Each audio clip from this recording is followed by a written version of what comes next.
Friday night began with the pomp you would expect for the beginning of the season, and the optimism that everyone was undefeated and headed toward a state championship. But all that became unimportant with just under 10 minutes left in the game. R.J. Reynolds' sophomore linebacker Matthew Gfeller lay motionless on the field, a horde of medical personnel trying to keep him alive. I remember, I didn't even see the play. I just remember not seeing him get up and looking at Lisa and saying, "That's Matthew," and he's not moving.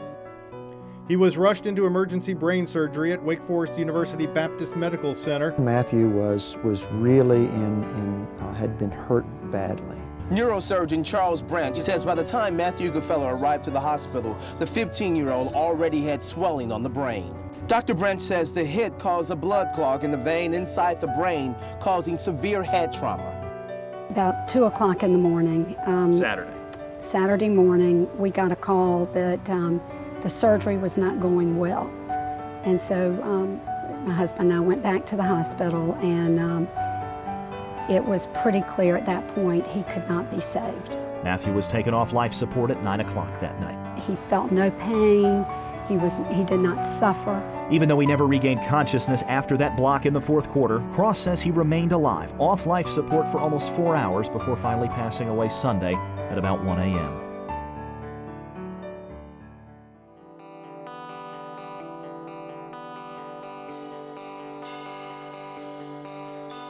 "I won't let you down." It's a phrase sophomore linebacker Matthew Gfeller told his R.J. Reynolds teammates and coaches again and again during his brief football career. He kind of like uplifted everybody when he came around. He was that kind of a person. Light up a room when he came in. He just made everybody laugh and feel good. He was a wonderful, beautiful, passionate young man. And he loved his family. He loved his friends. One of the first things that you do, and you do it repeatedly, is to ask why. And for me, that was really not a place of peace. But the better question became, what now? Bob and Lisa Gfeller founded a traumatic brain injury research center in Matt's memory at the University of North Carolina, Chapel Hill. 1 in 10 high school football players are going to sustain a concussion in a given season. Unfortunately, 30 to 50% of those will go undiagnosed or unreported. According to the CDC, there are as many as 3.8 million sports-related concussions every year. 90% of the people don't realize how trauma is overlooked. It's not a disease. It's not something that people can relate to. Trauma hits so many families. About 1,500 children die in the United States from cancer, and over 12,000 die from a trauma.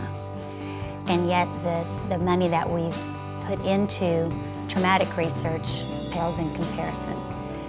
So what a worthy cause to really create awareness, because I don't think people really think about the numbers of children that could be helped, could be prevented. Maybe the accident wouldn't happen in the first place, or the research could be improved. At the Gfeller Center, healthy athletes are put through mental exams and balance tests prior to any injuries.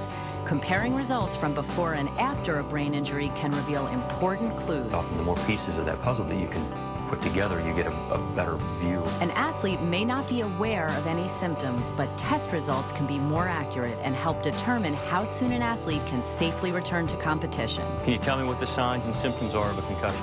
This year, football players at Matt's high school are taking part in this new trend of being tested before the season, ensuring his legacy lives on. We're just hoping that, his loss can lead to other families who can be smarter, more knowledgeable, and protect their children. And that sort of helps his spirit live on if we take on the role of awareness and prevention and treatment.